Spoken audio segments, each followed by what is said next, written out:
41% à Arcy, 40% à Nogent, 34% à la Chapelle-Saint-Luc ou encore 33% à Bouilly. Le Front National est second dans 8 cantons sur 16 au deuxième tour. Des scores élevés mais qui ne lui donnent pas de siège au Conseil général, ce que souligne son président hier soir à l'annonce des résultats. On savait que dans le canton de Bouilly ce serait très disputé, c'est le cas puisque ça se tient à quelques voix près, donc c'est le socialiste qui est élu, donc le Front National n'aura pas d'élu au Conseil général, puisque c'était la seule chance qu'ils en aient un. La semaine dernière à Bouilly pour soutenir Jean-Charles Maurras et éviter l'élection du candidat Front National, François Baroin s'est rendu sur le terrain.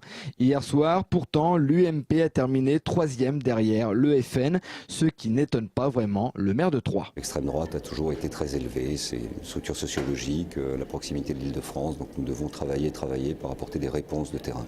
Le secrétaire départemental du Front National, Bruno Subtil, affichait hier soir un large sourire, mais la victoire avait tout de même un raté, l'entrée au Conseil général.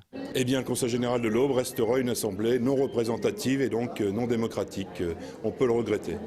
Les communistes, eux, ont des sièges. C'est extraordinaire, abracadabrantesque, comme disait l'ancien président de la République française. Après la montée du FN au premier tour à la Chapelle-Saint-Luc, Olivier Girardin avait pris peur. Hier, le score de la gauche avec 66% devant un FN à 34% le rassure. Le maire de cette commune parle de victoire des démocrates. Sur ma ville, Madame Potra arrive largement en tête avec plus de 69% et que sur l'ensemble du canton, je crois qu'on est à 66%. Donc c'est une victoire, je dirais, des démocrates et des républicains ce soir. Et moi, je salue vraiment chaleureusement l'ensemble des électeurs qui se sont mobilisés pour cette élection et ce deuxième tour. Même si le parti de Marine Le Pen n'a pas réussi son admission au Conseil général, avec ses 20% de suffrages dans le département, le Front National devient la deuxième force politique de l'Aube.